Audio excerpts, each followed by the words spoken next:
नमस्कार, ABC channel में आपका स्वागत है। मैं हूं सचिन श्रीवास्तव और आप मेरे साथ देखेंगे आजमगढ़ से जुड़ी खबरें। आइए नजर डाल लेते हैं आज की खास खबरों पर।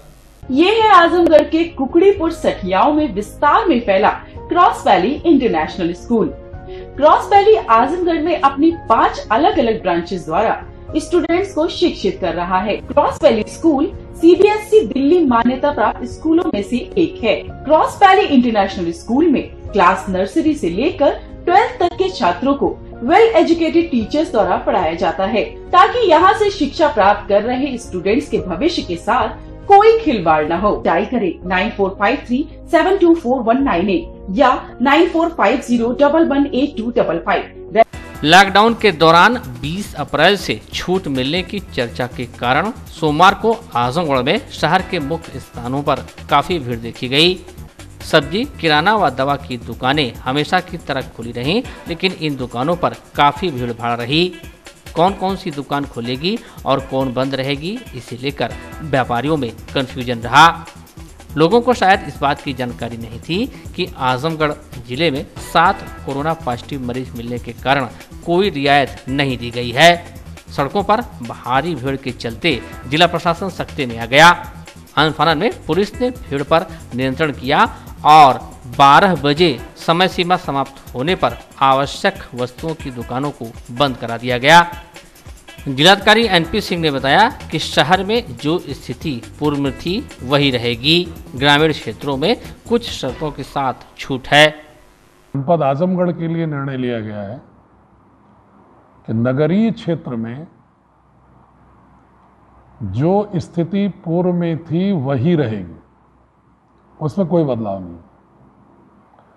चाहे वो आजमगढ़ नगर पालिका हो, चाहे कोई नगर पंचायत हो जिले का, उसमें वही स्थिति है जो पूर्ववत कल तक थी, वही स्थिति आगे भी रहेगी। शेष ग्रामीण क्षेत्रों में ग्रामीण अर्थव्यवस्था को दृष्टिगत रखते हुए कतिपय गतिविधियां अनुमन्य की जा रही हैं। उसमें प्रमुखता मनरेगा की गतिविधियां हैं या लाभार्थी परक कुछ योजनाओं की, जिसमें गांवों में लेबर इंटेंसिव प्रोजेक्ट नहीं है, मतलब ज़्यादा मजदूर एक साइट पर काम नहीं करते हैं। उसमें भी भारत सरकार ने और प्रदेश सरकार ने ये अपेक्षा की है कि प्राकृतिक संसाधनों के सुदृढ़ीकरण की जो योजनाएं हैं उनको प्राथमिकता से लिया जाए। कोई व्यक्तिगत किसान अपने खेत की मेड़ ठीक कर सकता है, समतल कर सकता है मनरेगा के अंतर्गत, क्योंकि बहुत सारी योजनाएं ऐसी हैं जिसमें लघु सीमांत कृषक अपने ही खेत पर काम करके मनरेगा से पेमेंट पा सकता है।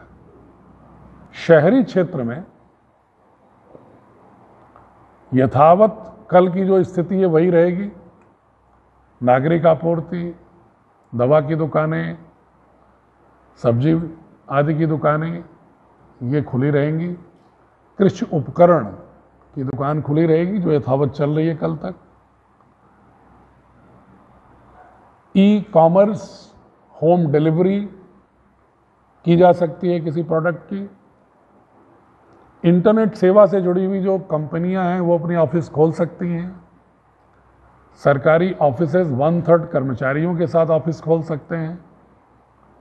बाकी और कोई व्यापारिक प्रतिष्ठान जो कल तक बंद थे बंद रहेंगे। स्थायी गोवंश आश्रय स्थल नगर पालिका परिषद आजमगढ़ में आश्रित गायों की सेवा के उद्देश्य को लेकर सोमवार को जीडी ग्लोबल स्कूल के प्रबंधक गौरव अग्रवाल, भाजपा के प्रदेश कार्यकारिणी सदस्य अखिलेश मिश्रा गुड्डू यहां पहुंचे और उन्होंने गायों को हरा चारा, बरसिन, चोकर व भूसा खिलाया।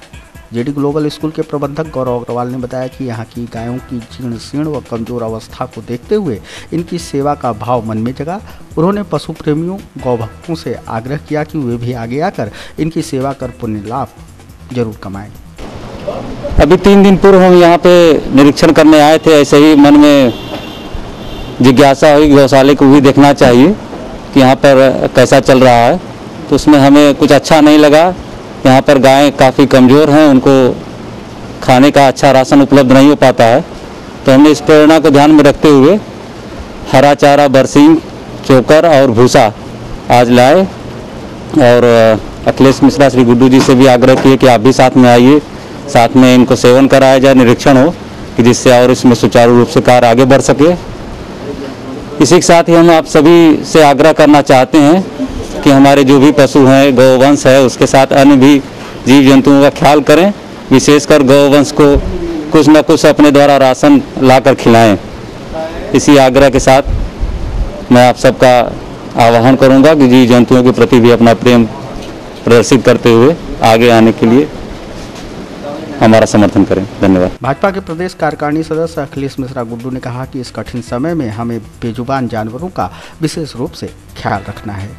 आज इस गौशाले में हमारे नगर के प्रतिष्ठित जीडी ग्लोबल के प्रबंधक बड़े भाई गौरव अग्रवाल जी ने जो हमारे पशु हैं, गौ माता हैं, इनकी चिंता इन्होंने किया था कि इनको भी कुछ, ये भी इस कोरोना जो महामारी है, वैश्विक महामारी, इसमें इनकी भी चिंता भूख की हो। इसके लिए नगर क्षेत्र से सटे कुछ हरा चारा, कुछ भूसा, कुछ चोकर, ये सब सामान इकट्ठा करके आज यहाँ लाके गौ माता की सेवा में हम लोग यहाँ इकट्ठा हुए थे, उनको खिलाने का काम हुआ। और लगभग 50-60 गायें हैं। इन्हें भी देखने पे लगता है कि इनकी भी चिंता हमें करनी चाहिए, क्योंकि ये बोल नहीं सकती, ये बता नहीं सकती। मनुष्य तो बोल सकता है, अपनी बात को बता सकता है कि हम भूखे हैं, हमको भोजन चाहिए, लेकिन हमारे प्रदेश के मुख्यमंत्री पूज्य योगी आदित्यनाथ महाराज जी गौ माता के प्रति बहुत ही ज़्यादा उनका लगाव भी है। तो इसी क्रम में आज इस गौशाला में हम लोग आके और गौ माता को ये भोजन कराने का काम हम लोग किए। लॉकडाउन फेज 2 के दौरान 20 अप्रैल को स्थिति की समीक्षा उपरांत छूट दिए जाने की बातें कही गई थीं। जिलाधिकारी नागेंद्र प्रसाद सिंह ने बताया कि जनपद की स्थिति का मूल्यांकन कर कुछ छूटें सशर्त अनुमन की गई हैं। उन्होंने बताया कि नगरीय क्षेत्र और नगर पंचायत में जो स्थिति पूर्व में थी वही रहेगी। मुबारकपुर सठियाओं के 24 गांवों को छोड़कर शेष ग्रामीण क्षेत्रों में कई कार्यों हेतु छूट प्रदान की जा रही है। भारत सरकार और प्रदेश सरकार के निर्देश पर उन जनपदों में जहां पर कोरोना के केसेस 10 से कम हैं और हॉटस्पॉट एरिया इस तरह का हो जिसको कंटेन अलग से किया जा सकता हो, तो जिलाधिकारियों को ये निर्देश दिया गया है कि वे स्थिति का मूल्यांकन करते हुए कतिपय छूट जो भारत सरकार ने अनुमन्य किया है दे सकते हैं। उस विषय में बहुत स्पष्ट है जो जनपद आजमगढ़ के लिए निर्णय लिया गया है कि नगरीय क्षेत्र में जो स्थिति पूर्व में थी वही रहेगी, उसमें कोई बदलाव नहीं, चाहे वो आजमगढ़ नगर पालिका हो, चाहे कोई नगर पंचायत हो जिले का, उसमें वही स्थिति है जो पूर्ववत कल तक थी, वही स्थिति आगे भी रहेगी। मुबारकपुर और चक सिकठी में जो कंप्लीट सख्त लॉकडाउन की प्रक्रिया चल रही है हॉटस्पॉट की तरह, वो वैसे ही चलती रहेगी। मुबारकपुर को एपिसेंटर मानते हुए नयापुरा को 5 किलोमीटर के अंदर जितने भी गांव भी हैं उनकी स्थिति भी पूर्ववत ही रहेगी जैसे कल थी। उनमें हम डोर टू डोर सर्वे भी करा रहे हैं। शेष ग्रामीण क्षेत्रों में ग्रामीण अर्थव्यवस्था को दृष्टिगत रखते हुए कतिपय गतिविधियां अनुमन्य की जा रही हैं। उसमें प्रमुखतः मनरेगा की गतिविधियां हैं या लाभार्थी परक कुछ योजनाओं की, जिसमें गांव में लेबर इंटेंसिव प्रोजेक्ट नहीं है, मतलब ज्यादा मजदूर, उसमें भी भारत सरकार ने और प्रदेश सरकार ने यह अपेक्षा की है कि प्राकृतिक संसाधनों के सुदृढ़ीकरण की जो योजनाएं हैं उनको प्राथमिकता से लिया जाए, जैसे तालाबों की खुदाई, वृक्षों के लिए गड्ढे खोदना, वृक्ष की नर्सरी तैयार करना, रिचार्जिंग के लिए वाटर रिचार्जिंग की कोई योजना हो उसको लागू करना, जल भराव की कोई समस्या है उसको दूर करना, सोकपिट बनाना, जो वहां पर सॉलिड वेस्ट है गांव का, गोबर या ठोस अपशिष्ट कूड़ा करकट, इसको खाद बनाने के लिए कंपोस्ट, वर्मी कंपोस्ट या नाडेप कंपोस्ट या कोई नापदान है, लिक्विड वेस्ट मैनेजमेंट की दृष्टि से उसको सोकपिट बनाना, ये चीजें अनुमन्य हो रही हैं। कोई व्यक्तिगत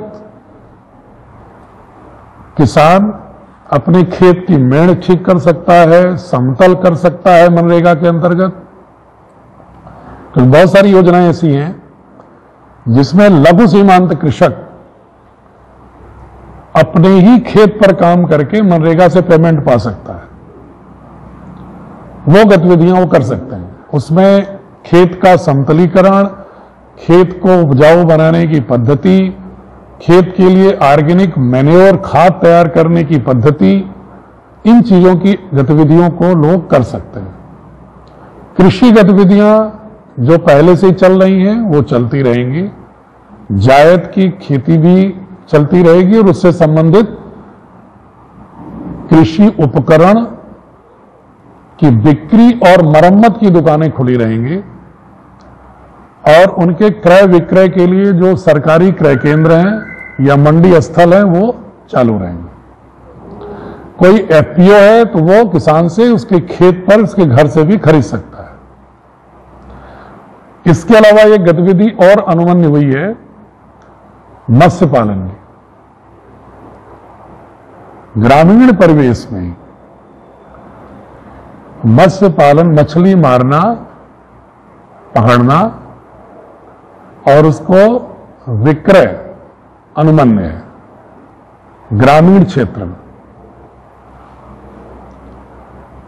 लेकिन उसमें ये शर्त है कि वह मछली पकड़ना और उसका विक्रय उसी ग्राम के परिवेश में ही होगा। अंडे के विषय में, हैचरी के विषय में गतिविधियां अलाउ की गई हैं सभी जगह, ग्रामीण शहरी दोनों जगह। उसमें शर्त यही है कि जो स्वच्छता के मानक हैं उसका पालन किया जाए। इसके अलावा जो व्यक्तिगत लाभार्थी है वह व्यक्तिगत शौचालय का निर्माण कर सकता है। मुख्यमंत्री आवास योजना से लाभान्वित है तो निर्माण कर सकता है। प्रधानमंत्री आवास से लाभान्वित है तो निर्माण कर सकता है। और ग्रामीण परिवेश में जो भी व्यक्ति है उनकी स्वच्छता की दृष्टि से जिनके पास शौचालय नहीं है, सरकार ने जो कम्युनिटी शौचालय की बात की थी, उन सामुदायिक शौचालय का निर्माण भी स्वच्छता के दृष्टिगत किया जा सकता है। तो मुख्यतः जल संसाधन, वृक्ष के संसाधन, भूमि सुधार, जल निकासी, जैविक खाद निर्माण और व्यक्तिगत लाभार्थी परक शौचालय, या स्वच्छता के लिए सामुदायिक शौचालय, सॉलिड वेस्ट मैनेजमेंट और लिक्विड वेस्ट मैनेजमेंट, ये गतिविधियां ग्रामीण क्षेत्रों में सठियाओं के उन 24 गांवों को छोड़ करके जो चकसिकटी से 5 किलोमीटर की परिधि में है, शेष में अनुमन्य होगा। शहरी क्षेत्र में यथावत कल की जो स्थिति है वही रहेगी। नागरिक आपूर्ति, सब्जी आदि की दुकानें ये खुली रहेंगी। कृषि उपकरण की दुकान खुली रहेगी जो यथावत चल रही है कल तक। इंटरनेट सेवा से जुड़ी हुई जो कंपनियां हैं वो अपनी ऑफिस खोल सकती हैं। सरकारी ऑफिसेज 1/3 कर्मचारियों के साथ ऑफिस खोल सकते हैं।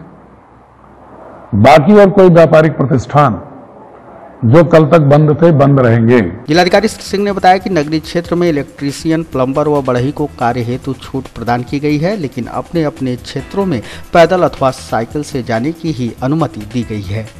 ट्रकों के संचालन पर प्रतिबंध नहीं है। नगर निकाय क्षेत्र के बाहर के ढाबे, होटल व रेस्टोरेंट खुल सकते हैं।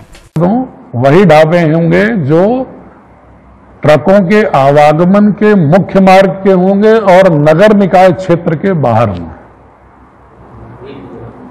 नगर निकाय क्षेत्र में बिल्कुल ही अनुमन्य नहीं है कोई भी होटल, कोई भी रेस्टोरेंट, कोई भी ढाबा। कोई रेस्टोरेंट अगर होम डिलीवरी करना चाहता है तो अभी तक अलाउ नहीं है। इलेक्ट्रीशियन, प्लम्बर और बढ़ई, इनको नगर निकाय क्षेत्रों में भी इनका आवागमन अनुमन्य है, लेकिन उन्हें अपने क्षेत्र में ही सीमित रखना होगा, जहां तक वो पैदल या साइकिल से जाकर के सुविधाएं दे सकते हैं।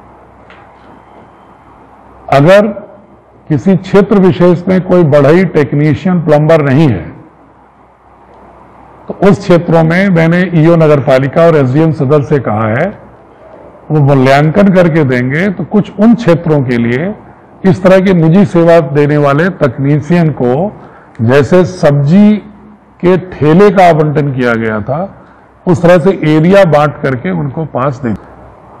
ट्रकों के संचालन पर चूंकि कोई प्रतिबंध नहीं है मालवाहक वाहनों की, इसलिए सरकार ने अपेक्षा किया है कि जो मुख्य मार्गों के ढाबे हैं या ट्रक के मशीनरी पार्ट्स के मरम्मत के या टायर वगैरह के पंक्चर वगैरह ठीक करने की दुकानें हैं, वो दुकानें भी खुली रहेंगी, जिससे कि ट्रकों के आवागमन में, माल के वाहनों के संचालन में कोई समस्या न आए।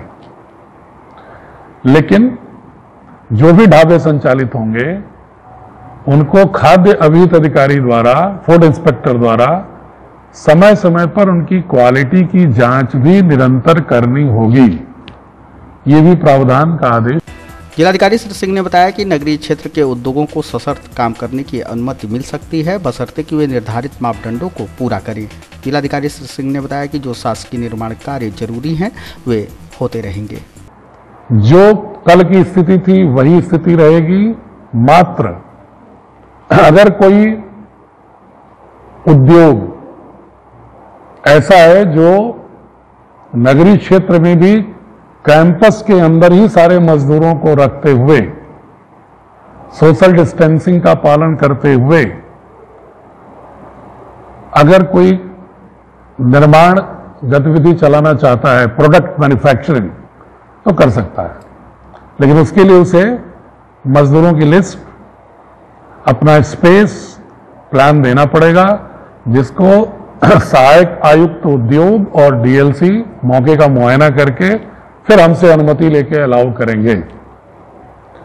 इसी तरह नगरीय क्षेत्र में ऐसा निर्माण कार्य, शासकीय निर्माण कार्य जो जल निकासी के लिए जरूरी है, नाले की सफाई के लिए जरूरी है, उन एक्टिविटीज को अलाउ किया जाएगा ताकि बारिश से पहले ड्रेनेज संबंधित काम हो जाए। लेकिन उसके लिए भी नगर निकायों को जो लेबर इंगेज करेंगे उनकी पूरी सूची, उनकी चिकित्सा विभाग से जांच और उनको निर्माण के कार्यकाल तक, अवधि तक एक ही जगह रुकने की व्यवस्था करनी पड़ेगी। इन शर्तों के साथ सिर्फ 2 एक्टिविटीज शहर में अतिरिक्त रूप से हो सकती हैं, बाकी वही प्रतिबंध नगर में रहेंगे जो प्रतिबंध कल तक यथावत लागू थे। कोरोना महामारी पूरे विश्व के लिए चुनौती बनी हुई है। कोरोना को नियंत्रित करने के लिए पीएम मोदी ने देश में 3 मई तक लॉकडाउन घोषित कर रखा है। इस लॉकडाउन में आम जनता को तो घरों में रहना है, लेकिन लॉकडाउन का कड़ाई से अनुपालन कराने के लिए पुलिस के जवान चिलचिलाती धूप और भीषण गर्मी में पूरी मुस्तैदी से ड्यूटी दे रहे हैं। चिलचिलाती धूप में पुलिस कर्मियों को राहत प्रदान करने के लिए समाजसेवी सत्येंद्र राय आगे आए हैं। रविवार के दिन भाजपा आजमगढ़ के जिला उपाध्यक्ष सत्येंद्र राय ने शहर के विभिन्न चौराहों पर तैनात पुलिसकर्मियों के बीच छाता का वितरण किया, जिससे कि पुलिस के जवानों को धूप से राहत मिल सके। इस दौरान समाजसेवी सत्येंद्र राय ने कहा कि कोरोना से जंग में स्वास्थ्यकर्मी, पुलिसकर्मी और सफाई कर्मी जी जान से लगे हैं। हम उन्हें प्रोत्साहित करने के लिए छाता का वितरण कर रहे हैं। उन्होंने कहा कि इनका सहयोग हम आगे भी करते रहेंगे। हम लोग जो हैं, जो कोरोना में कोरोना वॉरियर्स हैं हमारे, चाहे स्वास्थ्यकर्मी हुए, चाहे पुलिसकर्मी हुए, चाहे सफाई कर्मी हुए, जितने लोग भी इस कोरोना की महामारी वाली लड़ाई में जो है अपनी जान की बाजी लगा करके हमारे और आपके और सारे लोगों के लिए जिस तरह से वो जो है अपनी ड्यूटी निभा रहे हैं, उनको प्रोत्साहन देने के लिए, उनको प्रोत्साहित करने के लिए हम लोगों का ये प्रयास है जो निरंतर चलता चला आ रहा है। और इसी क्रम में आज हम लोग फिर पुनः जो है ये छाता वितरण का कार्य कर रहे हैं। चूँकि धूप बहुत ज़्यादा है, चिलचिलाती धूप है, और जो भी बैरिकेटिंग की गई है लॉकडाउन का पालन कराने के लिए, उसमें ये पुलिसकर्मी जो हैं उस चिलचिलाती धूप में जो है, तो हमारे दिमाग में ये ख्याल आया कि हम लोग मिल करके सब लोग इनको प्रोत्साहित करने के लिए, इस धूप से बचाव के लिए इनको छाते का वितरण किया जाए। और अभी आने वाले और समय में हम लोग इस तरह से जो है इन लोगों के लिए कुछ न कुछ निरंतर जो है बराबर करते रहेंगे। वैश्विक महामारी कोरोना के चलते लॉकडाउन में रोजी रोटी खत्म होने से गरीबों और जरूरतमंदों को भारी कठिनाइयों का सामना करना पड़ रहा है। लॉकडाउन में बहुत से लोगों के समक्ष भोजन का संकट उत्पन्न हो गया है। जिले में कोई भूखा न सोए, शासन प्रशासन इसी कोशिश में लगा है। गरीबों और जरूरतमंदों की मदद के लिए न्यायिक अधिकारी भी आगे आए हैं। जनपद न्यायाधीश प्रमोद कुमार शर्मा ने 16 अप्रैल को कम्युनिटी किचन का शुभारंभ किया था। आजमगढ़ न्यायालय के हॉल ऑफ जस्टिस में स्थित कम्युनिटी किचन में न्यायिक अधिकारियों की देखरेख में प्रतिदिन 200 लंच पैकेट बनाकर न्यायालय परिसर के आसपास रहने वाले गरीब परिवारों के बीच वितरित किया जा रहा है। सिविल जज रणविजय सिंह ने बताया कि सभी न्यायिक अधिकारियों के योगदान से जरूरतमंदों के लिए भोजन का प्रबंध किया जा रहा है। लंच पैकेट का वितरण लॉकडाउन की अवधि 3 मई तक किया जाएगा। वर्तमान समय में हम जो है प्रशासन को 100 लंच पैकेट बनाकर जो है इस कम्युनिटी किचन से दे रहे हैं। जिस तरह से कोरोना महामारी पूरे विश्व में फैली है, भारत में भी इसका काफ़ी प्रभाव आया है, तो हम सभी न्यायिक अधिकारियों ने यह निर्णय लिया कि जो है अपने अंशदान से कुछ ऐसा करें कि जिससे जो ज़रूरतमंद हैं, गरीब हैं, उनको कुछ लाभ पहुँचाया जा सके। और इसके पीछे हमारे जनपद न्यायाधीश महोदय की प्रेरणा रही है, जिनके प्रेरणा से हम यह कर रहे हैं। किस तरीके से आप लोग साफ सफाई तमाम चीज़ों को ध्यान रखते हैं? साफ सफाई के लिए सुबह से ही अधिकारीगण यहाँ पर रहते हैं और यह सुनिश्चित किया जाता है कि प्रत्येक व्यक्ति जो यहाँ पर काम में लगा हुआ है वह मास्क पहने, उनके हाथों को सैनिटाइज किया जाता है और सैनिटाइजेशन की पूरी व्यवस्था करने के बाद ही जो है यहाँ पे खाना बनाया जाता है। और मॉनिटरिंग के लिए हमारे न्यायिक अधिकारी भी सुबह से लेके जब तक खाने का वितरण जो प्रशासन को नहीं किया जाता है तब तक जो है यहाँ पे उपस्थित रहते हैं। कितने दिन से लगातार आप लोग? हम लोग यहाँ पे 16 तारीख से कम्युनिटी किचन माननीय जनपद न्यायाधीश महोदय ने यहाँ पे उद्घाटन किया है और 16 तारीख से यह चल रहा है। 3 मई तक इसका जो है चलने का निर्णय लिया गया है, 3 मई तक चले। जिलाधिकारी नागेंद्र प्रसाद सिंह ने 31 गांवों के हुए डोर टू डोर सर्वे के बाबत बताया कि इन गांवों में 93 श्वास रोगी, 125 बुखार पीड़ित व 143 खांसी से पीड़ित रोगी चिन्हित किए गए हैं। एक सप्ताह के अंतर्गत सभी चिन्हित पीड़ित रोगियों की सैंपलिंग करा जांच सुनिश्चित की जाएगी। 31 गांवों में जो विलेज टाउन्स के जो डोर टू डोर अभी 17, 18, 19 में हुए हैं, उसका भी 1,53,000 पॉपुलेशन को कवर करते हुए डोर टू डोर का काम पूरा हो गया और आज से 17 गांव में सठियाव ब्लॉक के जो मुबारकपुर के इर्द गिर्द के उसमें प्रोसेस शुरू है।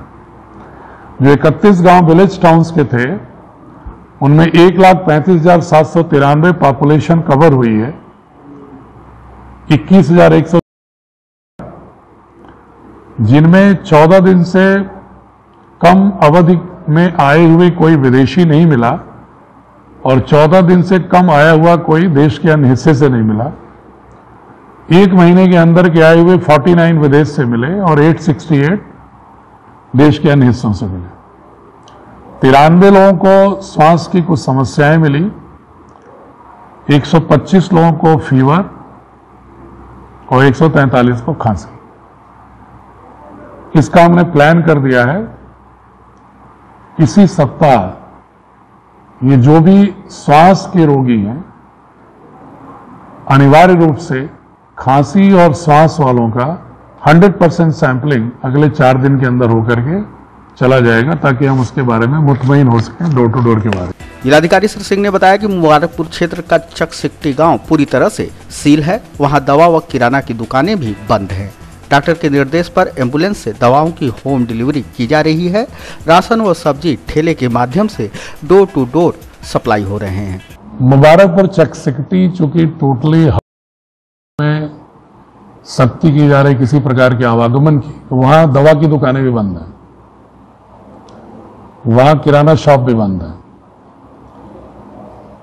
सिर्फ डोर टू डोर मोहल्लों में ठेले पर सब्जी लेके बेचने वाले पास के आधार पर हैं।